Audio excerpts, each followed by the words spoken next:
Hotlist husband. तब ध्रुव ने कहा, क्या हुआ है भाभी, आप ठीक तो है ना? तभी आस्था कहने लगी, जी ध्रुव जी हम बिल्कुल ठीक है, हमें कुछ नहीं हुआ है। वो एक्चुअली हमारे कमरे में एक चूहा आ गया था और हम उससे इतना ज्यादा डर गए कि हम आपको क्या बताएं, इसलिए हम दौड़कर सीधा यहाँ आ गए। अब जैसे ही आस्था ने अपने भोलेपन में अरमान की जगह चूहे का नाम लिया, अब तो अरमान के अंदर खून बुरी तरह से उबलने लगा था। उसका गुस्सा और भी ज्यादा बढ़ गया और वह मन ही मन में सोचने लगा कि इस लड़की की हिम्मत कैसे हुई मुझे चूहा बोलने की। दादाजी हल्का सा मुस्कुराते हुए कहने लगे, आस्था बेटी, अगर तुम्हारे कमरे में कोई चूहा था तो अरमान से बता देती, अरमान उसे भगा देता, तुम्हें इतना डरने की क्या जरूरत थी। और फिर वो आहान को देखकर कहने लगे, आहान बेटा जाओ रूम जाकर देखकर आओ, किस चूहे की हिम्मत हो गई हमारी बेटी को इतना परेशान करने की, जिससे हमारी बेटी इतना ज्यादा डर गई। ऐसा कहकर दादाजी ने आस्था के सर पर हाथ रखकर उसे बेटरफील कराने की कोशिश करने लगे। फिर अचानक दादाजी की नज़र आस्था के कपड़ों पर गई। वो कहने लगे, बेटा तुम्हारे कपड़ों को क्या हुआ है, तुम्हारे कपड़े गीले क्यों हैं? आस्था अचानक से दादा जी के पूछे गए सवाल से घबरा गई और उसने चोर नजरों से अरमान की ओर देखा, जो कि अपनी आंखों में आग लिए आस्था को ही घूर रहा था।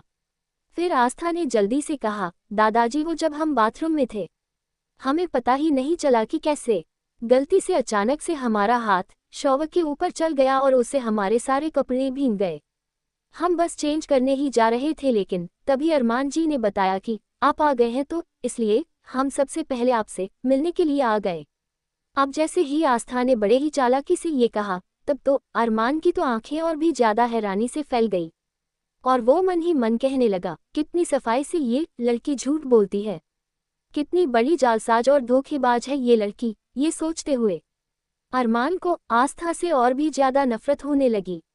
तभी दादाजी कहने लगे, अच्छा चलो बच्चों तुम जाओ और आराम करो और कल सुबह मुझे आप सबसे जरूरी बात करनी है, तो इसीलिए आप सब जाइए, अभी आराम कीजिए। ऐसा कहकर दादाजी आस्था और अरमान को उनके कमरे में जाने के लिए कहने लगे। अब आस्था काफी हद तक परेशान हो गई, क्योंकि उसे अरमान के साथ उसके कमरे में नहीं जाना चाहती थी। इसीलिए वो थोड़ा सा हिचकिचाने लगी और आपस में अपने हाथों की उंगलियों को मरोड़ने लगी। तभी वो चारों के चारों बड़े हैरानी से आस्था की ओर देख रहे थे और एक दूसरे की आंखों में देखकर बातें करने लगे। सुमित आकाश से कहता है, लगता है भाभी को अरमान भाई के साथ कमरे में जाने में डर लग रहा है।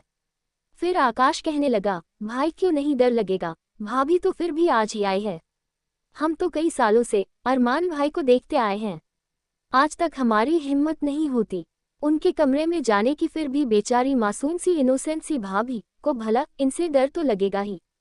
तब आहान ध्रुव से, यार मुझे तो भाभी को देखकर सच में बहुत तरस आ रहा है, कितनी प्यारी सी है ये, मैं नहीं चाहता कि अरमान भाई उन्हें बिल्कुल भी दुख दे।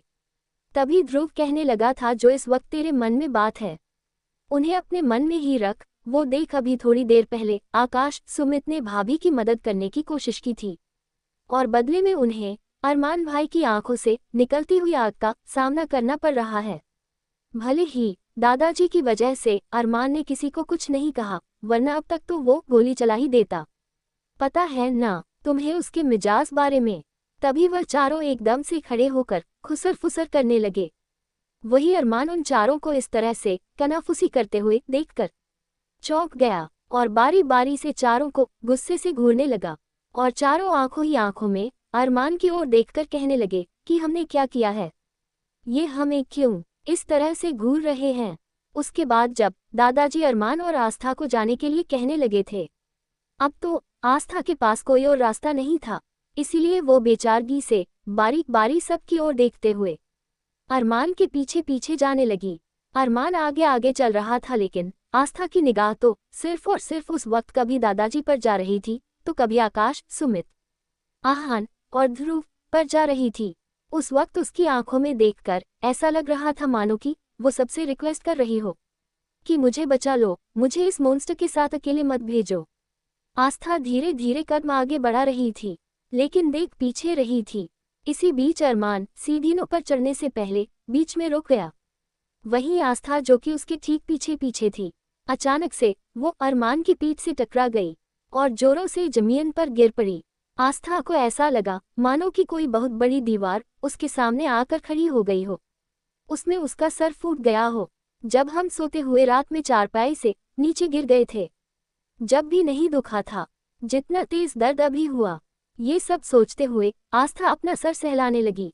तभी अरमान गुस्से से पीछे मुड़कर देखने लगा। उसने देखा कि ध्रुव और आहान ने आस्था के दोनों हाथों को पकड़ा हुआ है और उसे उठाने में मदद कर रहे हैं। अब तो अरमान को गुस्सा और भी ज्यादा बढ़ चुका था और वो गुस्से से आस्था की ओर देखने लगा। लेकिन आस्था का ध्यान उस वक्त अरमान पर नहीं, उसका ध्यान तो उस वक्त ध्रुव पर था। आस्था ध्रुव की मन में बहुत ज्यादा इज्जत करती थी।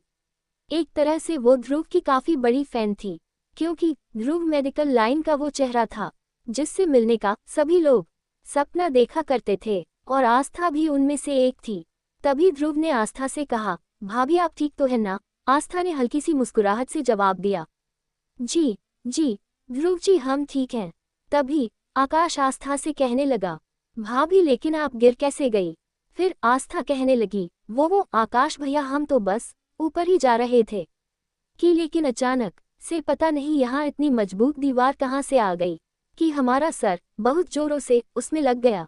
हमें लगता है कि ये दीवार जरूर अंबुजा सीमेंट से ही बनी होगी, तभी तो इतनी मजबूत दीवार है। अभी तक हमारा सर चकरा रहा है और हमें समझ में नहीं आया कि यहाँ बीच रास्ते में दीवार कहाँ से आ गई। ऐसा कहकर जैसे ही आस्था अपने सामने देखने लगी और उसने अपने सामने अरमान को पाया तो उसकी सांस ऊपर के ऊपर और नीचे के नीचे हो गई थी।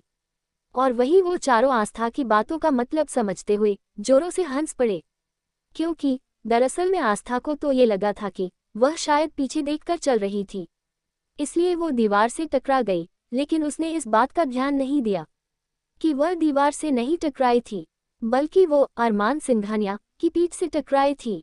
अब तुरंत ही चुप होकर सर झुकाकर एक तरफ खड़ी हो गई। वहीं उन चारों ने जैसे ही अरमान की ओर देखा और अरमान की आंखों में देखते ही वह चारों भी डर गए और उन्होंने भी जल्दी से अपने सर झुकाकर खड़े हो गए।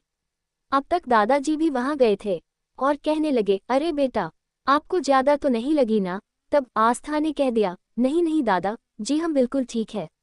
तब दादाजी अरमान को डांटते हुए कहने लगे, तेरा ध्यान कहाँ रहता है? तेरी वजह से बहू को चोट लगी गई, ऐसे आगे पीछे कैसे जा रहे हो तुम लोग? एक दूसरे का हाथ पकड़ कर भी तो जा सकते हो ना? हाँ चलो हाथ पकड़ो एक दूसरे का, उसके बाद यहाँ से जाओ। अरमान दादाजी की बात सुनकर गुस्से से उन्हें घूरने लगा, मानो कि वो आंखों ही आंखों में कहना चाह रहा हो कि आप अपनी बीमारी का कुछ ज्यादा ही नाजायज फायदा उठा रहे हैं। लेकिन दादाजी ने एक बार भी अरमान की ओर नहीं देखा, वरना उनकी भी हिम्मत नहीं होती कि वो अरमान को कुछ कह सके।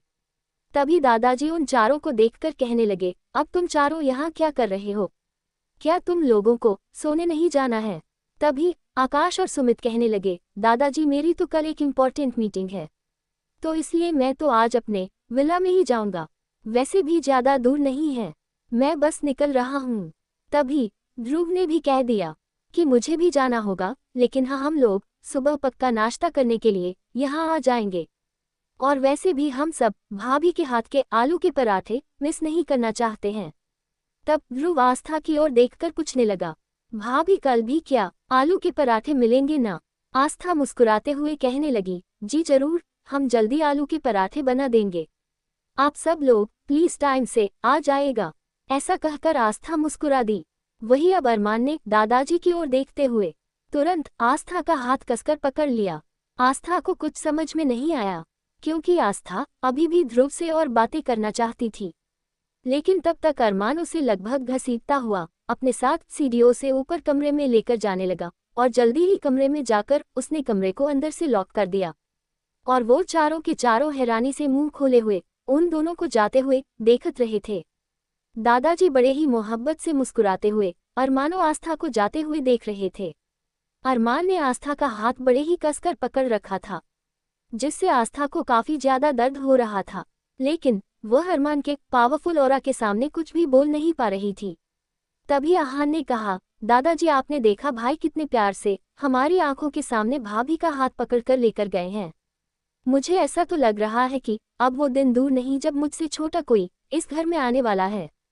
अब जैसे ही फ्लो में आहान ने दादाजी के सामने इस तरह से बात की, बाकी के तीनों गुस्से से आहान को देखने लगे। वही सबको देखकर आहान कहने लगा, क्या हुआ? तुम लोग मुझे इस तरह से क्यों देख रहे हो? अरे मैं सच कह रहा हूँ। दादाजी ने उसे चुप कराते हुए कहा, बदमाश मुंह बंद कर अपना। बाकी सबकी और पलट कर बोले, जाओ सब फटाफट से जाकर सो जाओ, और तुम सब लोगों को अपने अपने विला और फ्लैट में भी तो जाना है ना, तो जाओ। और सुबह टाइम से सबके सब यहाँ जमा हो जाना, समझे तुम सब? दादाजी सबको इंस्ट्रक्शन देते हुए जल्दी ही अपने कमरे में चले गए। आहान कंफ्यूजन सा मुंह बनाकर आकाश सुमित की ओर देखकर कहने लगा, क्या हुआ यार, मैंने फिर कुछ गलत बोल दिया क्या? तभी ध्रुव कहने लगा, अरे नहीं आहान मियाँ, आप गलत कहाँ बोलते हैं, आप तो जो कुछ बोलते हैं बिल्कुल सही बोलते हैं। ऐसा कहकर वो तीनों के तीनों आहान का मजाक उड़ाने लगे। तो वहीं दूसरी ओर अरमान सीधा आस्था को कमरे में ले जाकर अंदर से कमरा लॉक कर दिया और फिर गुस्से से आस्था की ओर देखने लगा। आस्था को भी बड़ा ही अजीब लग रहा, उसे समझ में नहीं आ रहा था कि वो अब अरमान से बचे तो कैसे बचे, क्योंकि उस वक्त उसे अरमान से बहुत डर लग रहा था। आज उसने एक साथ 2 से 3 कांड कर दिए थे। पहला, अरमान को झूठ बोलकर कमरे से भागी गई, दूसरा उसने दादाजी के सामने चूहे को लेकर झूठ बोल दिया, और तीसरा जब वो अरमान से टकराई थी उसने अरमान की पीठ को अंबुजा सीमेंट से बनाई हुई दीवार बोल दिया। तो रह रहकर आस्था के माइंड में अपनी सारी गलतियां घूम रही थी। वही अरमान बड़ी ही गहरी और गुस्से भरी नजरों से आस्था को घूरने लगा। आस्था जल्दी से अरमान के ठीक साइड से बचकर जाने लगी। उसने अपना सर झुकाकर रखा हुआ था। अगले ही पल अरमान ने उसका हाथ पकड़ लिया और उससे पूछने लगा, कहाँ जा रही हूँ? आस्था ने अगले ही पल कहा, वो हम अपने कमरे में जा रहे हैं।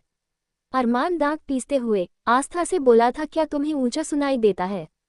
मैंने तुम्हें क्या कहा था कि आज के बाद तुम इसी कमरे में मेरे साथ रहोगी?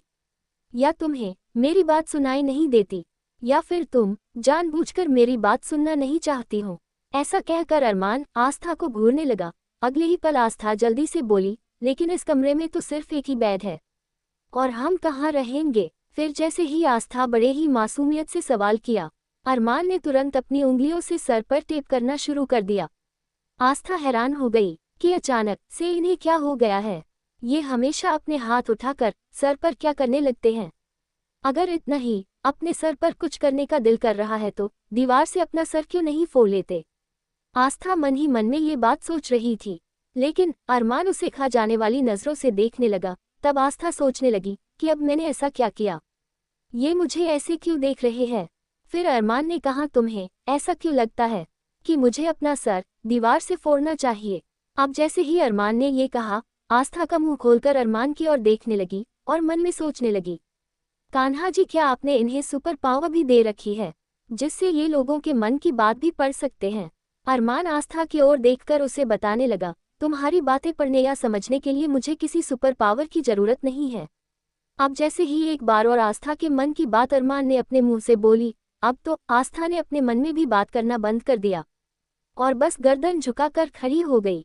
इस बार अरमान आस्था की ओर देखकर कहने लगा, क्या तुम्हारा इन भींगे कपड़ों में ही सोने का इरादा है?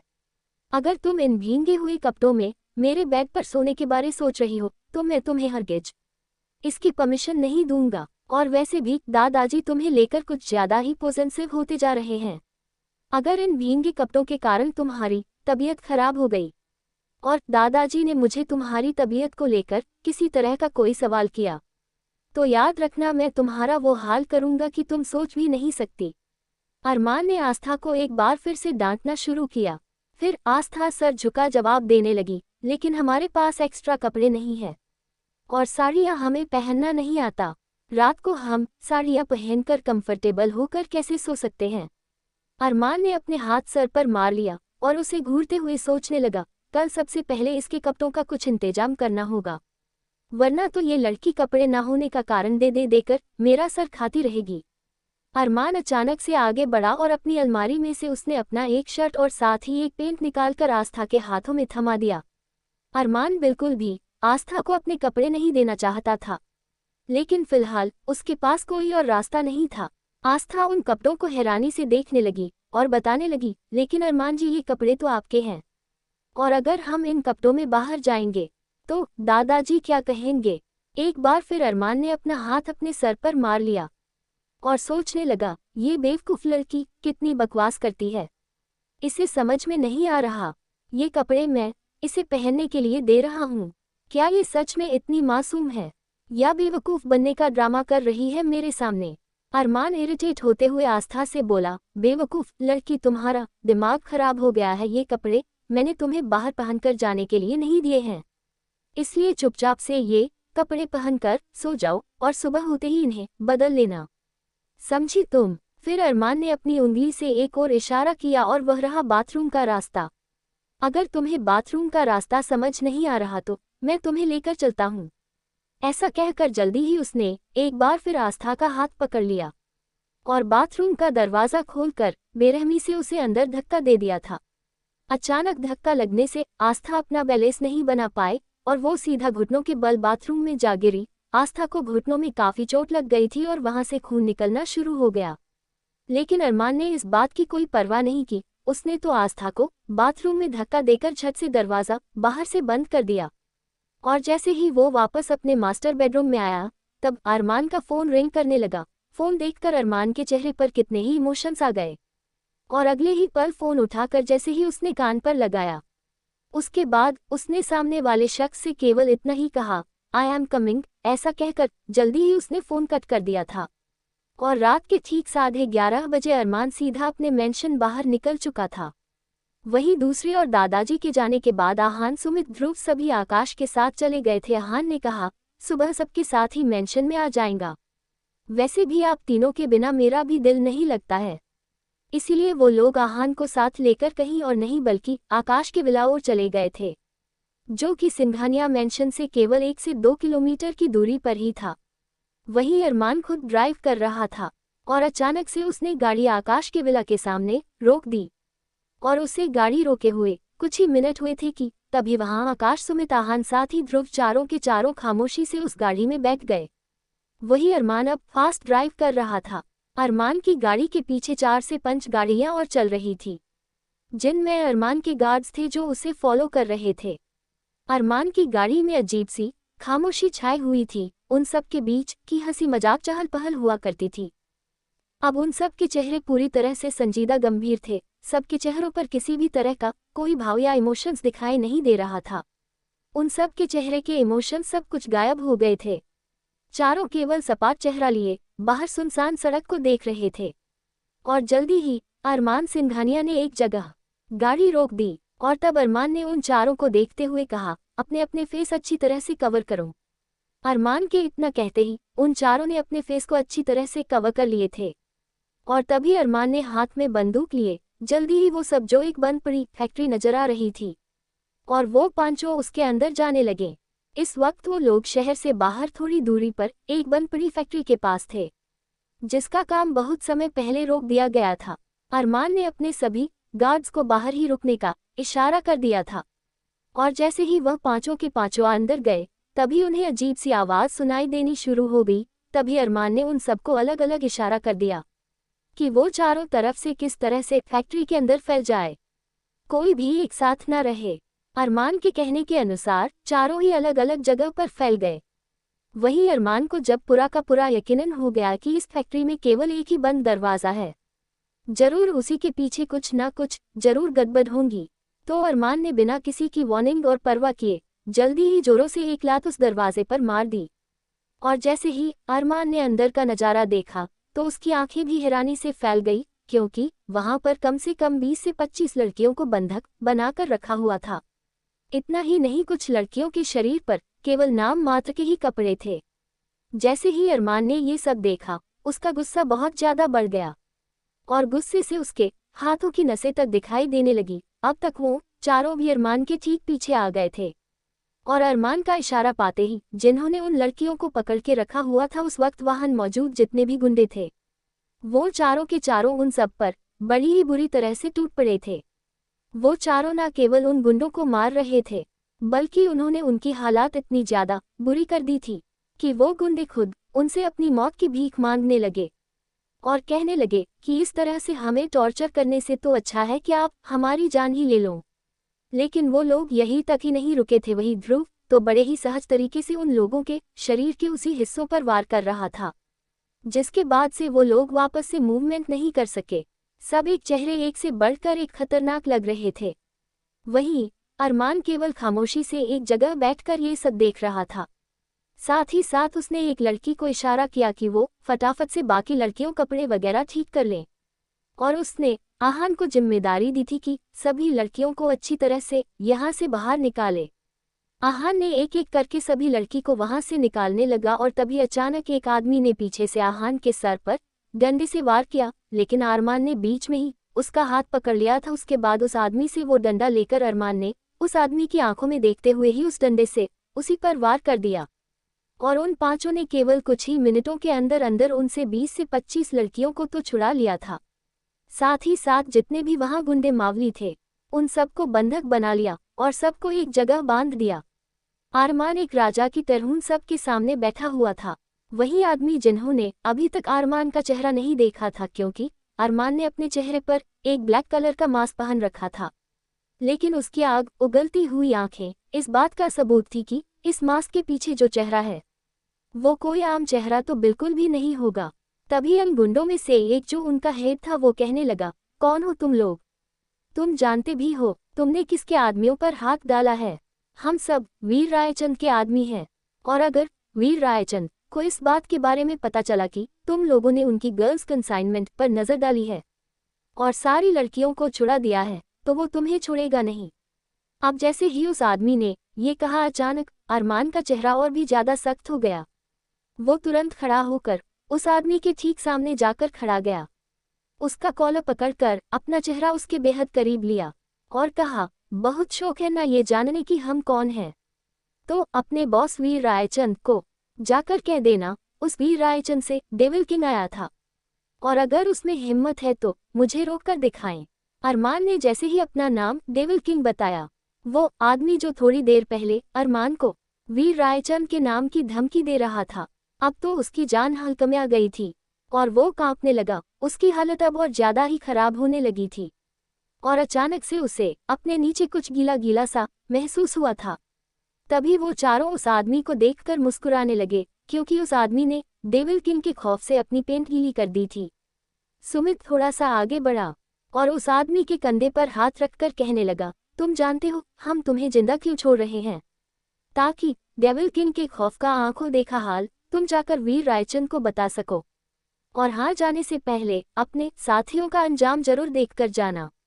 जल्दी ही आकाश ने उस आदमी को पकड़ लिया और बाकी तीनों ने, यानी ध्रुव, सुमित, आहान, उसकी आंखों के सामने ही बाकी के उसके साथ 10 से 12 आदमी थे, उन सबको एक ही जगह रखकर उन्होंने आग के हवाले कर दिया था। उनकी भयानक चीखें पूरी तरह से वहां गूंजने लगी और डेविल किंग का इतना खतरनाक रूप देखने के बाद वो आदमी जो कि वीर रायचंद का भरोसेमंद आदमी था, वो बुरी तरह से कांपने लगा और जल्दी ही वो वहां से भाग निकला। अरमान ने सुमित से कहा कि सभी लड़कियों का जहां जहां घर है उन्हें उनके घर पर वापस भिजवा दो। ऐसा कहकर जल्दी ही बाहर जाकर अपनी गाड़ी में बैठ गया और वहां से रवाना हो चुका था। आगे की स्टोरी अगले एपिसोड में।